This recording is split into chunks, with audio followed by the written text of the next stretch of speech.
ಗುರು ಪುಷ್ಯಾಮೃತ ಯೋಗ ಹಿಂದೂ ಜ್ಯೋತಿಷ್ಯದಲ್ಲಿ ಅತ್ಯಂತ ಶುಭಕರವಾದ ಯೋಗಗಳಲ್ಲಿ ಒಂದಾಗಿದೆ. ಗುರುವಾರದಂದು ಪುಷ್ಯ ನಕ್ಷತ್ರ ಬಂದಾಗ ಈ ಯೋಗ ಉಂಟಾಗುತ್ತದೆ. ಪುಷ್ಯವು 27 ನಕ್ಷತ್ರಗಳಲ್ಲಿ 8ನೇ ನಕ್ಷತ್ರವಾಗಿದೆ.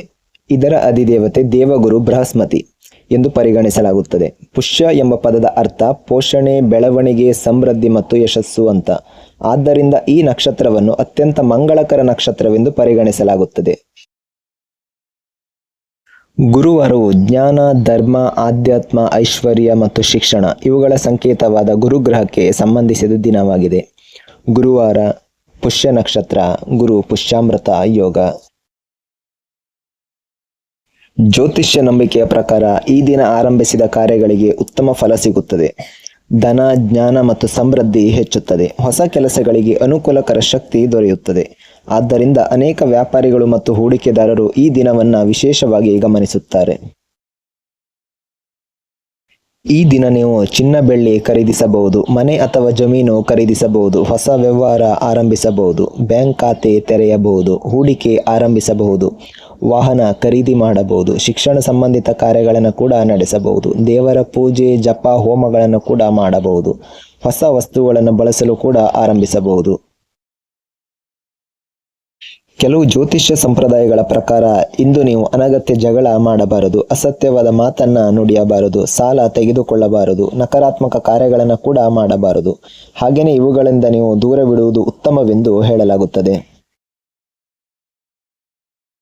ಪುಷ್ಯ ನಕ್ಷತ್ರವನ್ನು ಪೋಷಣೆ ಮತ್ತು ರಕ್ಷಣೆಯ ಸಂಕೇತವೆಂದು ಪರಿಗಣಿಸಲಾಗಿದೆ.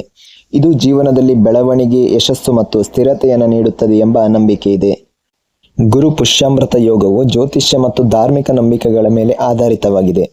ಇದರ ಶುಭ ಫಲಗಳ ಬಗ್ಗೆ ವೈಜ್ಞಾನಿಕ ದೃಢೀಕರಣ ಇಲ್ಲ. ಆದಾಗ್ಯೂ ಅನೇಕ ಜನರು ಇದನ್ನು ಸಾಂಸ್ಕೃತಿಕ ಮತ್ತು ಆಧ್ಯಾತ್ಮಿಕ ಸಂಪ್ರದಾಯವಾಗಿ ಅನುಸರಿಸುತ್ತಾರೆ. ಗುರುವಾರದಂದು ಪುಷ್ಯ ನಕ್ಷತ್ರ ಬಂದಾಗ ಉಂಟಾಗುವ ಗುರು ಪುಷ್ಯಾಮೃತ ಯೋಗವನ್ನು ಹೊಸ ಆರಂಭಗಳು, ಖರೀದಿಗಳು, ಹೂಡಿಕೆಗಳು ಮತ್ತು ಆಧ್ಯಾತ್ಮಿಕ ಕಾರ್ಯಗಳಿಗೆ ಅತ್ಯಂತ ಶುಭಕರ ಎಂದು ಪರಿಗಣಿಸಲಾಗುತ್ತದೆ. ಜ್ಯೋತಿಷ್ಯದಲ್ಲಿ ಗುರು ಪುಷ್ಯಾಮೃತ ಯೋಗವನ್ನು ಎಲ್ಲಾ ಶುಭ ಕಾರ್ಯಗಳಿಗೆ ಅನುಕೂಲಕರವಾದ ಮಹಾಮುಹೂರ್ತ ಎಂದು ಕರೆಯುತ್ತಾರೆ.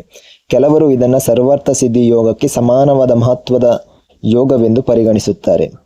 ಪುಷ್ಯ ನಕ್ಷತ್ರ 27 ನಕ್ಷತ್ರಗಳಲ್ಲಿ 8ನೇ ನಕ್ಷತ್ರವಾಗಿದ್ದು ಇದರ ಅಧಿಪತಿ ಶನಿಯಾಗಿರುತ್ತದೆ. ಹಾಗೆ ಅಧಿದೇವತೆ ಬೃಹಸ್ಪತಿಯಾಗಿರುತ್ತಾನೆ.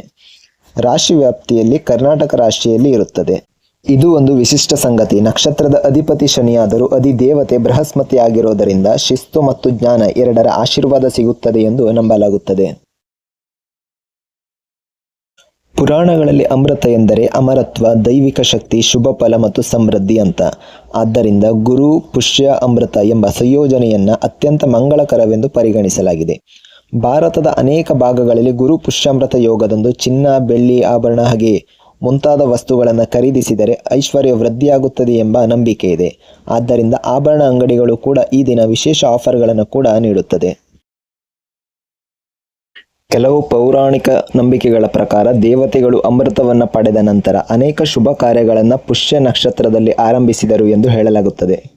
ಆದ್ದರಿಂದಲೇ ಈ ನಕ್ಷತ್ರಕ್ಕೆ ವಿಶೇಷ ಮಹತ್ವ ಬಂದಿದೆ. ಗುರು ಪುಷ್ಯಾಮೃತ ಯೋಗದಂದು ವಿಷ್ಣು ಪೂಜೆ, ಲಕ್ಷ್ಮೀ ಪೂಜೆ, ದತ್ತಾತ್ರೇಯ ಪೂಜೆ, ಬೃಹಸ್ಪತಿ ಪೂಜೆ ಮಾಡಿದರೆ ಉತ್ತಮ ಫಲ ಸಿಗುತ್ತದೆ ಎಂದು ನಂಬುತ್ತಾರೆ. ಗುರು ಮಂತ್ರ ಓಂ ಬ್ರಹ್ಮ ಬೃಹಸ್ಪತಿಯೇ ನಮಃ. ವಿಷ್ಣು ಮಂತ್ರ ಓಂ ನಮೋ ನಾರಾಯಣಾಯ. ಲಕ್ಷ್ಮೀ ಮಂತ್ರ ಓಂ ಶ್ರೀ ಮಹಾಲಕ್ಷ್ಮೀ ನಮಃ. ಅನೇಕ ಜ್ಯೋತಿಷ್ಯಗಳು ಹೇಳುವಂತೆ ಗುರು ಪುಷ್ಯಾಮೃತ ಯೋಗದಲ್ಲಿ ಆರಂಭಿಸಿದ ಕಾರ್ಯಗಳಿಗೆ ಪ್ರತ್ಯೇಕ ಮುಹೂರ್ತ ಹುಡುಕದಿದ್ದರೂ ಸಾಕಷ್ಟು ಶುಭ ಫಲ ದೊರೆಯುತ್ತದೆ ಎಂದು ನಂಬಲಾಗಿದೆ. ಆದರೆ ವಿವಾಹದಂತಹ ಪ್ರಮುಖ ಕಾರ್ಯಗಳಿಗೆ ವೈಯಕ್ತಿಕ ಜಾತಕ ಪರಿಶೀಲನೆ ಮಾಡುವುದು ಉತ್ತಮ ಎಂದು ಪರಿಗಣಿಸಲಾಗುತ್ತದೆ.